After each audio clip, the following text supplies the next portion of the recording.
你美丽可爱，你条路愛行愛行，愛是就你來做伴，向我介紹，我介主啊，將你美麗可愛，就是愛袂驚，就是唔知。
有得ผู้ฮีพอก็เล่นสิวไทยไรสร้างฮาเลลูยาฮาเลลูยาสิกาฟังในกองกาซัมลินยาฮาเลลูยาฮาเลลูยาฮาเลลูยาพ่อเสียวยังปุ่นสู่ยาสู้สองตีจากชิกาอาเมนสองตียุจุกุชิกาหิลองค่อยยาสู้ไก่หลีเมนอาเมนไก่เซียงเซนอาสู้อาเดยยงผีจีไม่จนผีหอมังชิกาไอไรกินไปชิกาสองเตจน和四只講阿門，阿門，阿門，阿門，阿門，哈利路亞，哈利路亞，來自家嚟讚美晒上帝啊！睇睇撲少。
安慰我的心里。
爱得多。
信心依靠，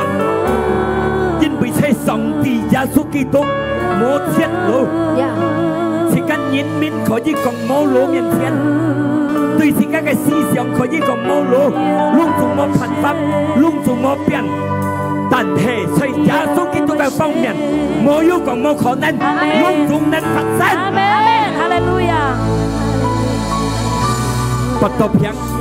醫生可以講是間冇變冇辦法，但時間，但係在耶穌基督嘅時數。全能嘅主，阿門，能夠嘅一變轉也都講嘅，哈利路亞，冇可變能好，阿門，全好，阿門，哈利路亞。可能見當朝攏總兄弟姊妹，無線要弱，要本平從產道，你求見你世界，佢能夠祝福你健康，阿門，能夠看照你嘅平，阿門，哦，哈利路亞。感謝你心靈有你咁嘅同在，我都相信全能嘅主在心靈，要現代我都行呢個世界，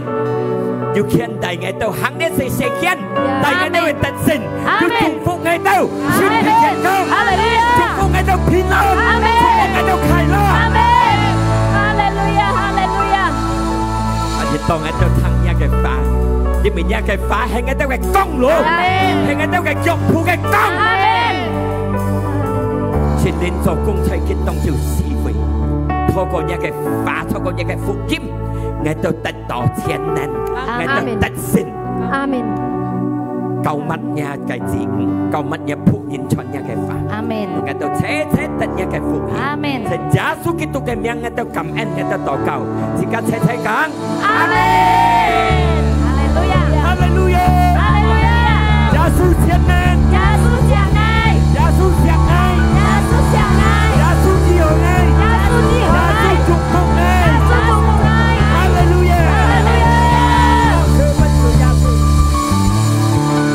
我要坐這些講一座小天小堂，你要你嘅安歡喜，你要你嘅安歡喜，上帝好個歡喜，阿門，哈利路亞，唱唱。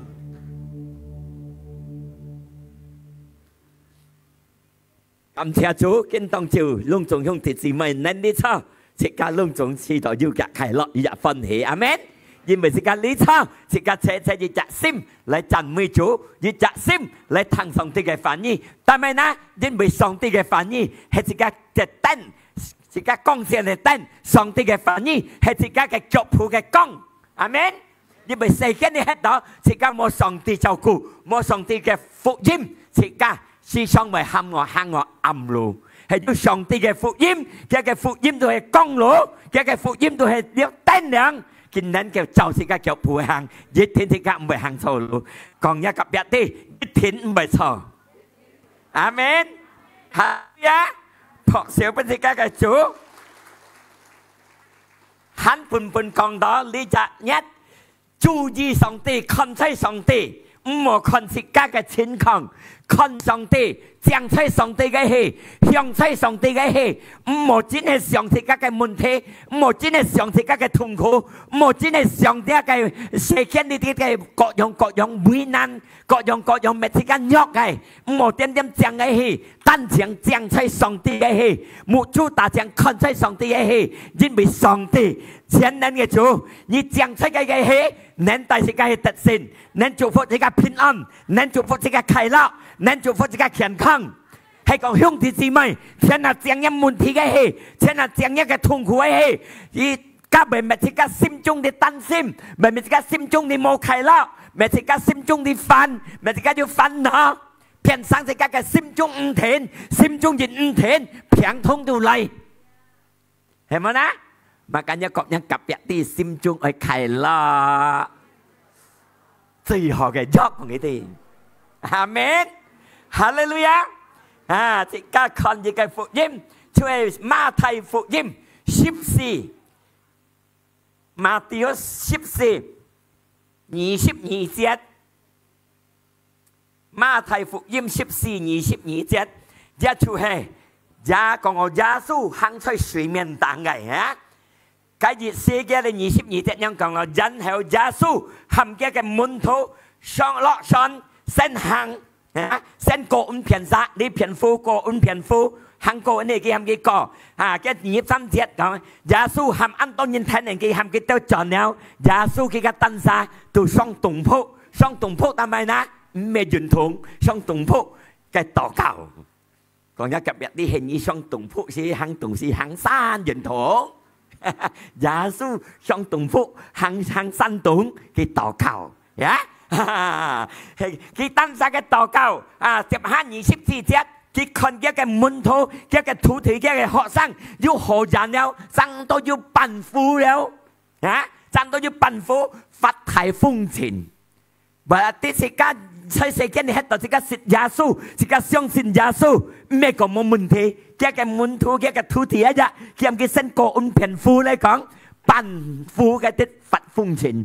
bởi tí sĩ caใช้cái này hết rồi mấy yêu phong trình hay mà na hay mấy phong trình各樣嘅風錢，但得咪嚟到自家嘅生命中，各樣嘅風錢，咪嚟到自家嘅生活中，係咪風錢啊？咩滿背嘅舊去提風，風錢嘅意思都係滿體嘅風錢，平痛嘅風錢，自家家庭度量公婆唔好一係風錢，身啲敵人一係風錢，各樣唔好係屬於係風錢，阿們。風錢十分多風錢呀，但係要記得。每個風錢打得要嘅時間被騙錢，係冇นะ？你看呢舊颱風，要嘅時間颱風過，舊航颱浪、颱風湧，咩要嘅時間被過，係冇นะ？咪弟兄弟姊妹，世間你喺度要風錢咩被過，講一個別啲被過，阿們。然後佢講佢看到要颱風，坐咗是3點半日了，佢講嚇2-3點係暗暗，耶穌都看到嘅門徒，哇！耶穌錫嘅門徒，一樣錫你講一夾日啲，看要風錢，話啲耶穌冷鬆起嘅門徒水奔海嘅奔富嘅啲，人班人起行水面，耶穌前人嚟做水嘅人叫行，阿們，哈利路亞。bởi vì chỉ cần như muốn thì như thùng khổ giá số kỹ tố dịch thì như khẩn cụ thịt ca cái muốn thu tàn phu ấy tết như thầy phong trình cái khẩn đó cái mà mang hàng suy miên hề bởi vì giá số cái một chú ung xin ly khơi hung thì gì mày amen hallelujah dịch dòng cái ung xin ly khơi hung thì gì mày còn nhắc cặp biệt tí xong tì cái một chú xí xong như mong nhé còn nhắc gặp cái mà cá nhá mà chấm最行西水面一度按奇妙cái門徒cái土地還是要發風錢冇夾實半個風錢拋嚟拋去一個船要落水但係被要nhìn cái行水面鬼一樣cái門徒講鬼嚇到nhìn被嚇到被講冇隻bởi đó兄弟姊妹嚇到被講冇隻一路公踢暗咗咧，一嚇到你講鬼啊！而家鬼咗nữa，係啊，講一夾一啲唔冇用講。哈利路亞，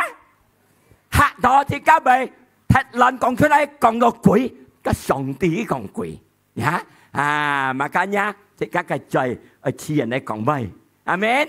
哈利路亞，摸下耶穌講嗌咩鬼，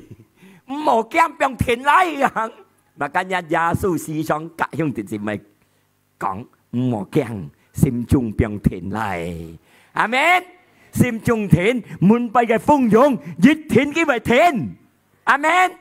最重要係個心中嘅神平靜，神要快樂，神要平安。滿背風前安平如何？冇風湧如何？係講一個心中唔平冇平安，都係要颱風前涼。最重要係個心中嘅神平安，神要入天嘅心，係咪啊？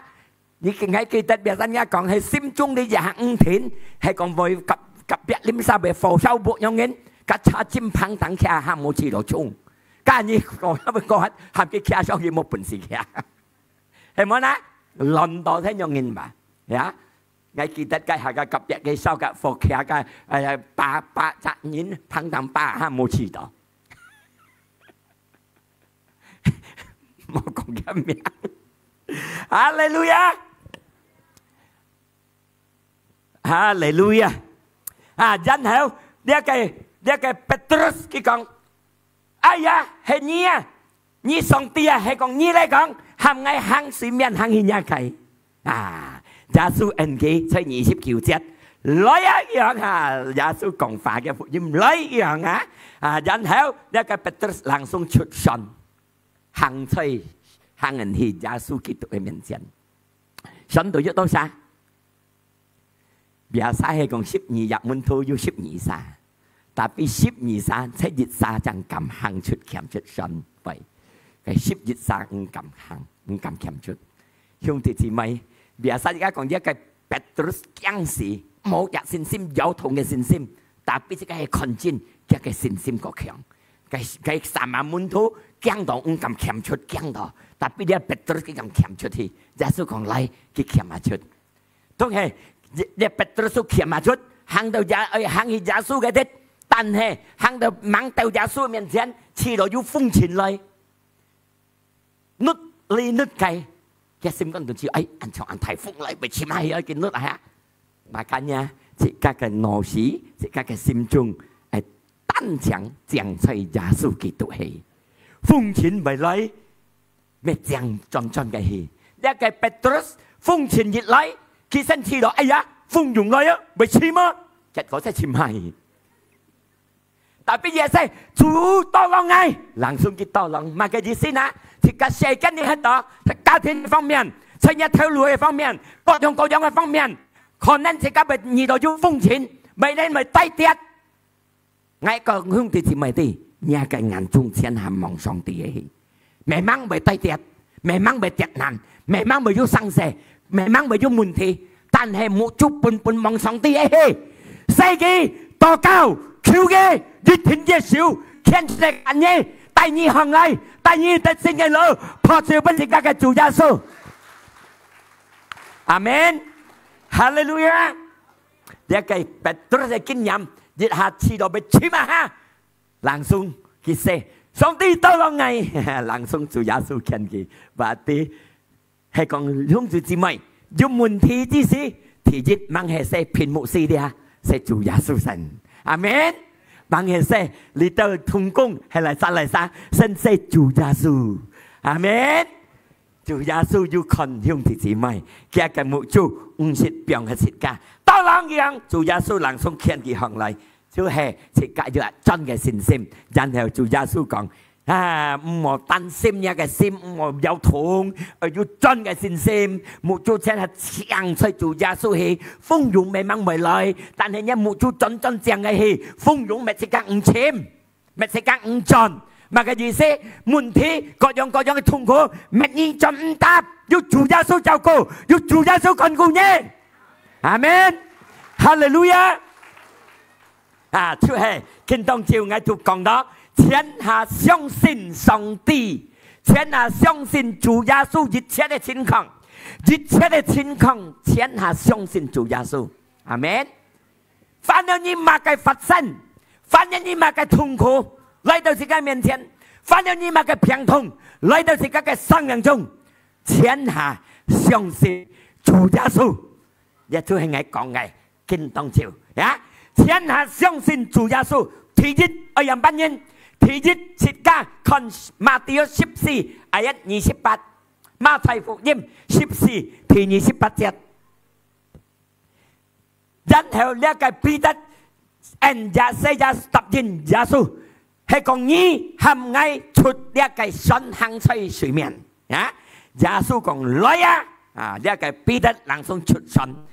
行在水面，係耶穌嘅咩意思？耶穌係第一講到，切家有問題，切家嘅生活中係講行到冇乜嘅冇平安冇，係講呢個條路行到半樣嘢冇增加，冇退步，呢個公婆也係乜嘅冇進步。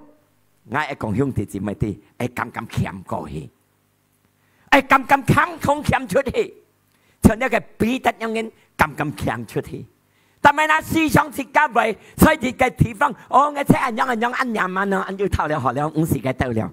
你咪冇得到過河嘅。兄弟姊妹，得個好嘅，得個強嘅，得就上帝最好嘅恩典，咁強出壓力帶嚟，唔好換到呢啲人錢嚟。半強出一個神嚟掹你信到呢啲，你知道按廿萬了，按要頭了，隔離班按要頭了，隔離兩人做落呢條路按要頭了，我哋兩人傳嘅身份按要頭了，夠了。但係講你真加強，真加最好嘅恩典，你咁強出呢神背去，你彼得得到上帝嘅先知，咁強出神背去。技能行出水面，兄弟姊妹，行出一個問題嘅蛋糕，唔好俾人問題控制，唔好俾人嘅問題嚟拖打，你係咁強出去耶穌嘅面前，你平通，你係講咁強過主耶穌嘅，你看唔到真正，你係平通，按黑按弱。你咁真正一條心扛起耶穌嘅氣，求耶穌，你得唔到先正。一個彼得係講佢冇真正一隻咁嘅心，你強出雙臂水臂嘅氣，佢唔識講到，聖經也冇做嘅耶穌行彼得行出水面，先正緊。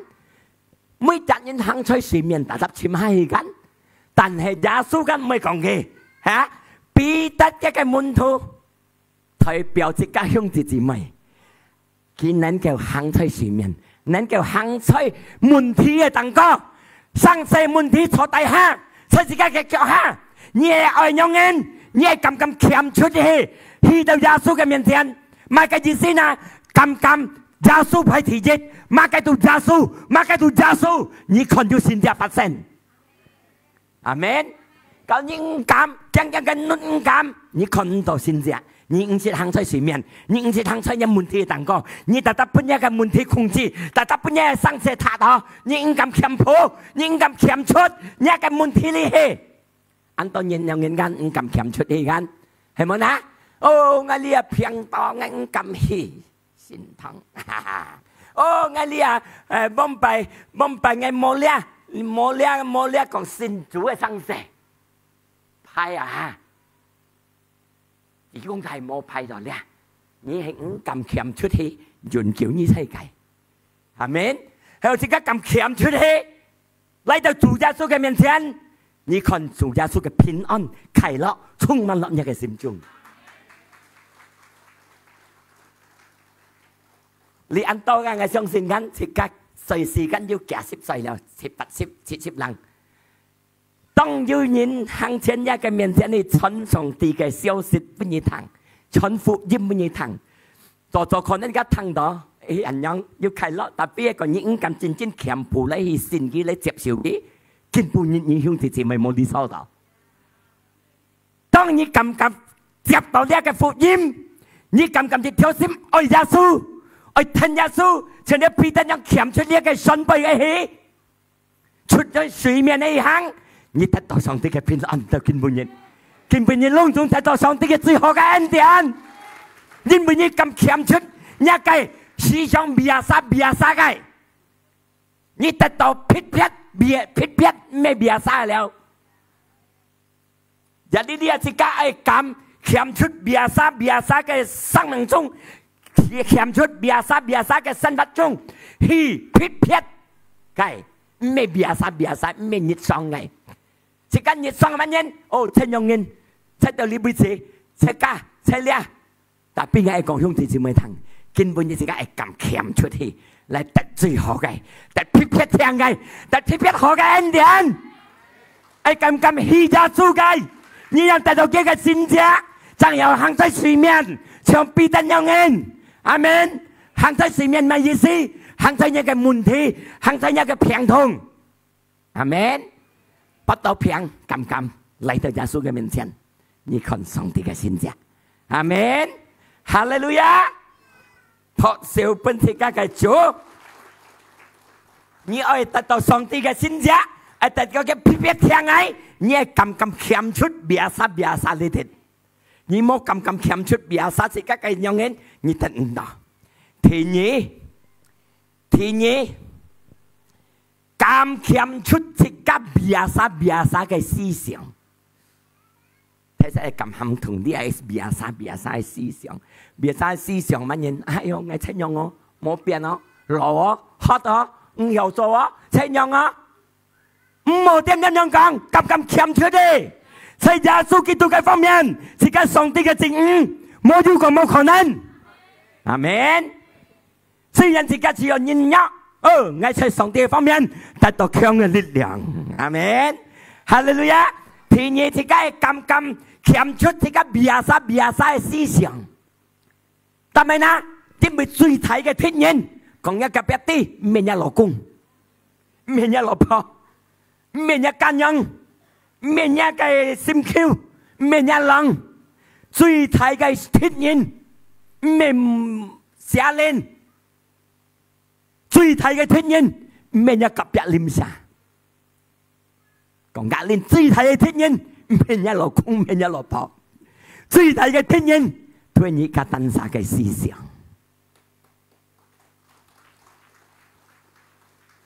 最大嘅天然係家當下嘅思想。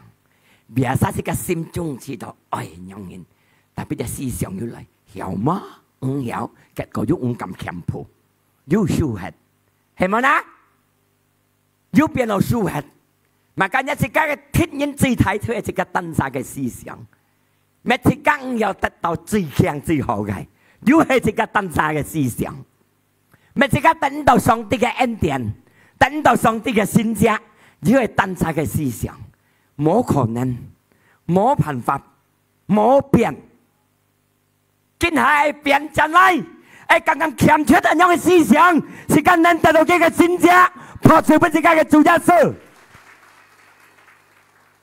阿門，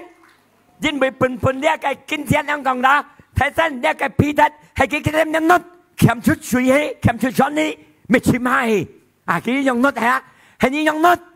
經由行在前面，嘛間呀幾切啲聽耶穌嘅話，耶穌講嚟，佢咁欠出氣，一個喺前面嚟行，思想咁樣嘅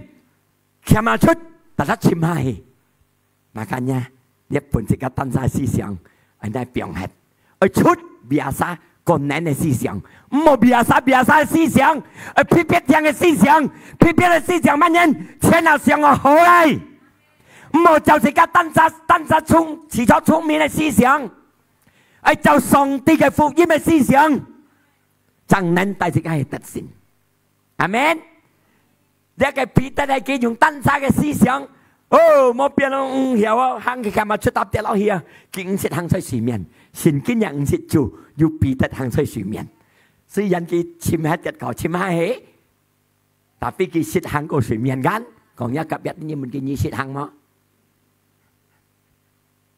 自己唔識行真正嘅前面，但係你係相信耶穌，你嘅思想別晒你變一啲，你能夠欠出水面乜計？一個問題，一個病痛，一個痛苦，你能夠扛過去，你能夠行在蛋糕，跟住你行水面。阿門，哈利路亞。啊，makanya dia pionghat, dia biasa cái思想。còn一夾一啲個內思想，點講唔愛pionghat嘅，係冇啦？啲對人嘅biasa yang講。唔會信主講到係半天掉麼？不要去嘅，本就要半天掉。個羅思想，乜嘢等到上帝嘅恩典，等到得救嘅思想，不要去嘅。阿門。福音就係真理，係嚟撒相信得到永久嘅生命。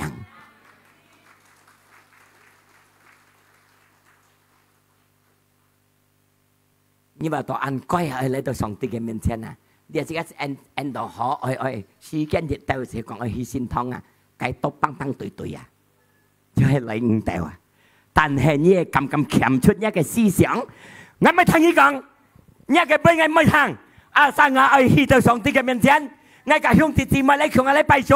即係咁強出啲，你挑嚟到嚟，兄弟姊妹ta要kinh nghiệm緊，用緊，要經驗緊。cái à chiều ai lấy ăn gan, cái chiều lấy ăn củ gan, xe phơi cũng đi mày, กับเปียลิมชาของที่ใหม่แต่ให้กินผู้หญิงสิกาตัดเส้นนั้นแคมเกาหลีโมชีดอมาไกชีดอควายแล้วดอแข็งขังอาเมนให้มันนะมึงจะกับเปียยังยังมันติดเลยยังไอ้ทำไมไงยุนทงยูยุนยัง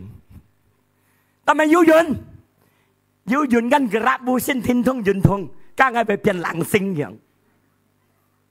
จะหลอกกุ้งเอ็นกินมาไกtrong các thầy sáng ông hỏi tôi thì chưa mang thích con cái lẳng xính vậy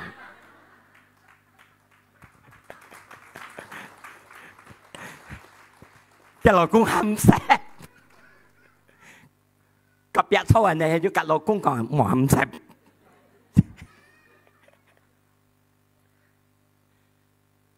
hả giờ mà xong con một phun mẹ phun nắm nắp phi đó mua dùn thùng á dưới dịch châu xin nào cho lọ phô ấy mấy xoay lẹo cho lọ cung hàng cái mun xong ngay xoay anh sayang yang cái ba sát xin thọ mấy tịch trúng tiêu ấy đi à tầm mấy trúng tiêu lọ phô con xí xẻ hát lẹ xí đầu ngắm miền mẹ cô bệnh nhân nhân sang lẹ bu bản đeo vậy xí đầu miền cô chun buồn cô xẻ hát cái lọ phô chỉnh nó cái bu những cái nhất thôi như được còn thầy xa thôi giờ suy cái chiếu mỗi con cái lặng xính và cái tật đó giúp cái thông minh chi phí ti bùi lợi vậy có sai á như thôi là mấy trung tiêu bùi xích rồi nhân miền xuân muốn khen con găng như con cái cả là héo thôi giờ xích trung tiêu mỗi con cái xuân muốn nhận giết tùy giết phèn mà cả nhà giết phèn à thầy ca mới su phò siêu bên thầy ca chủ gia sư họ thấy thầy ca chủ gia sư một nhóm nhân như thọ mà cái ác sát chủ gia sư còn là họ đi thỉnh bún nhé như thọ bình an song ti bún nhé bình an như thọ khen khang như bún nhé khen khang amen thì cái là song ti trong thế giới này故事Hallelujah thì xăm là乜嘢？而天下神要上帝嘅幫持準時，上帝多讓自家嘅時間準時而前進。當自家有問題之時，當有生死之時，當有病痛之時，禱告，喊猛之後都答應，講一夾一啲本而前進。但係呢，因為自家馬街都係掹，而家住喺度咩樣？住喺度包水，住到停息。在上帝嘅方面，我要嘅經過，透過一段時間，越鋪，上帝嘅路越鋪。講一夾一啲係意思，將注意到咪？mà cái đời mang, cao老公又mang，高老婆又mang，結果高冇真係啥，越鋪來，阿們，搞笑就係高老公高老婆嘅。時間nhìn mà cái tuổi mang Phật chơi rồi mang để tôi bị sao chứ vậy Phật chơi mang thì chỉ mong một chuyện gì上帝愛世界越鋪真有本阿們哈利路亞你做越進步你下一提大冇越鋪大本來啊人乜有本啊個本啊那到個數頓啊咯市面行下生打得一蚊錢係打得一蚊歐個本蚊嘅別離別係講你想做上帝嘅方面打本來咧身團奶打淋沙淋水淋了燉加米做落咗燉了即刻淋ซีเมนต์淋了ซีเมนต์即刻打槍係啲鋪啊個部打本上帝愛即間有人禱告之時掹答應即刻求上帝掹答應本係前信上帝因為上帝要加嘅時間幫持即家唔係就是加嘅時間就上帝嘅時間阿們即家馬街都係掹上帝嘅時間都係越鋪哈利路亞 Makanya dia ke Phúc音講出馬太福音14:37，耶穌慢慢牽嘅手，揸嘅手，佢講你當咪唔相信，係啊？你當咪按有同一個心，講一夾一啲嘅虔誠，因為上帝嘅時間要嘅時間到攏切㗎。唔係就自家嘅時間，上帝個啲，阿妹啊時間嚟幫助自家，阿妹啊時間嘅祝福自家，阿妹啊時間嘅帶自家個，佢請阿啲，自家唔得，阿門，哈利路亞，係上帝樣啲，自家做隻大人，做隻阿爸阿媽，自家嘅7歲嘅細貨到10歲嘅阿囡，頭媽咪唔係佢自家頭媽冇到 fit 嚟企啊！你做老人咩問題嗎？冇㗎，你咪自家低嘅掹學期，佢就10歲，嚇，係講佢25歲，要隔地俾要閃了，又企了，自家要半時買了，一冇到飛機師又用到了，當然自家買半機，係咪啊？一樣上帝，自家頭佢低阿邊時間去祝福自家，阿邊時間自家嘅禱告，佢答應，佢個低。哈利路亞！上帝第一個時間人幫人多攏自家，人幫人每日時間嚟幫助自家。mà cả nhà當自家要門之前一家庭度譬如一方生理方面、公保方面，盲符合盲得到上帝嘅恩典，上盲看到上帝嘅答應，自家遲到了冇路了，唔冇投降，唔冇用手，前進，前下望耶穌嘅戲，耶穌嘅時間，佢到了，佢嘅幫助，佢到了，阿門。每一個日係要用嘅相信啊！超係嘅biasa自家做上帝人啦，冇人用嘅耐心，見當照嘅福音交代自家，全信上帝多攏自家嘅時間，要加嘅時間，而全信嘅。當然你啊，雖然自家你啊禱告了3年，猛看到要答應，本係相信，要加嘅時間，上帝特登滅最強，最強，加嘅時間答最準時，最好。最強本自家，阿門，哈利路亞，相信嗎？相信破全部嘅嘢。嗱，過了自家禱告之時，呢個雅各書雅各布1:6-7按用英講到，真正自家也禱告之自家禱嘅上帝禱。而要禱要信心嚟禱，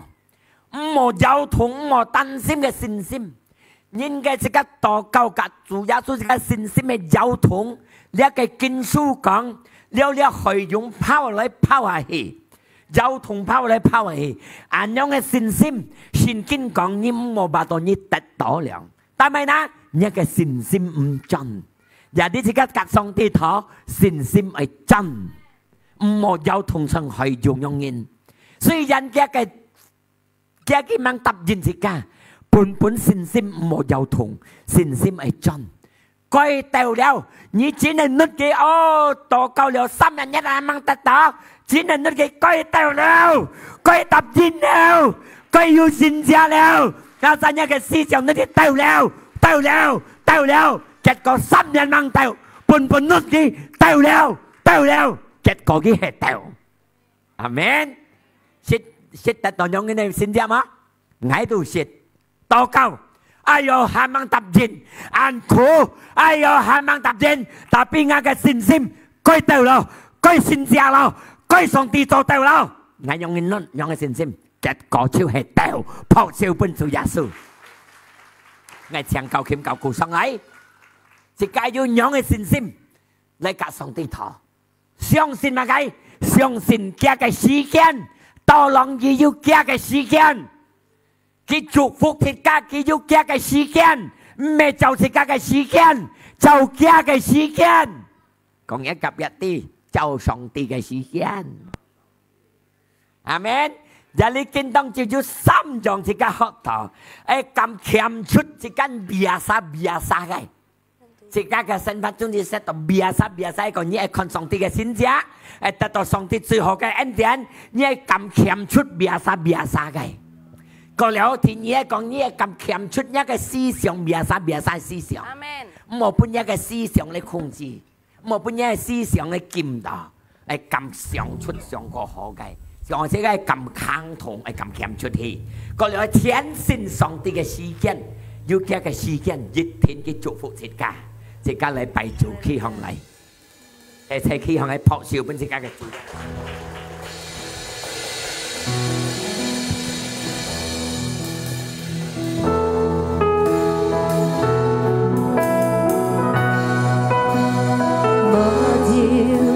冇可能對住你，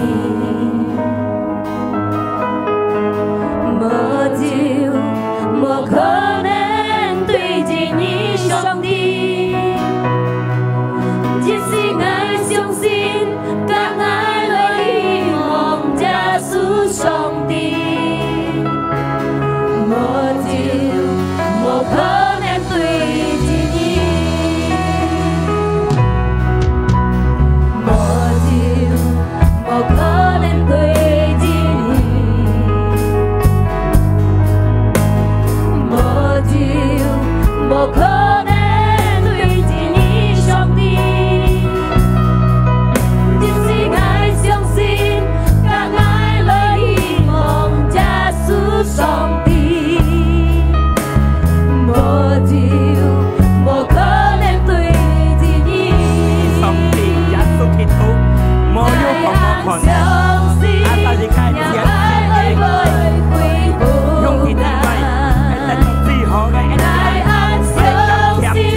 看到嘅答應，相信基督嘅時間嚟幫助自家，只係咁欠出自家日常嘅思想，只係咁欠出別曬嘅生活中，係咁欠過去，自家又有得到最好嘅，我禱告祝福陸眾兄弟姊妹，心靈帶自家去得最好嘅，阿薩自家天家嘅路，一天兄弟姊妹得到嘅最好嘅，兄弟姊妹得到嘅平安。得到嘅健康，得到嘅快樂，自家得勝嘅路，必準備將本自家。感謝主耶穌，托住本自家嘅上帝。哈利路亞！感謝你主耶穌，一個客家智慧都係到呢輩子，加熱到兄弟姊妹都係隆重係轉個沙木卡，上帝祝福我到嘅路，熱切轉到木卡，平平安安，冇受欠咪得事。呀，我禱告อยู่噶。ใช่แล้วไก่สัตว์ไม่ไก่ชีฝอยไงเต้านั้นแต่ไงเต้าไก่奉獻來到上帝嘅面前，在耶穌基督嘅名，親強一嘅奉獻，嚟用做上帝嘅工作，榮耀做耶穌嘅名。隆重用弟兄妹們，自家嚟騎行送潮嚟，自家嘅客家智慧就呢輩子，但係嘅反應研究自家就嘅反應行，一天自家特色，自家嚟送潮接嘅平安，嘅健康，嘅快樂，充滿到自家嘅心中。做耶穌唔係。表現自家嘅愛惜歡體，佢顯出嚟，佢使復發同每一個新嘅神得到尊敬嘅神。神靈唔係離開個兄弟姊妹，時常一個兒同在，要看待你得勝嘅路。在耶穌基督嘅名，自家感恩，自家禱告，自家齊齊嚟講，阿門。學習俾自家嘅主耶穌，讓兄弟姊妹操作你。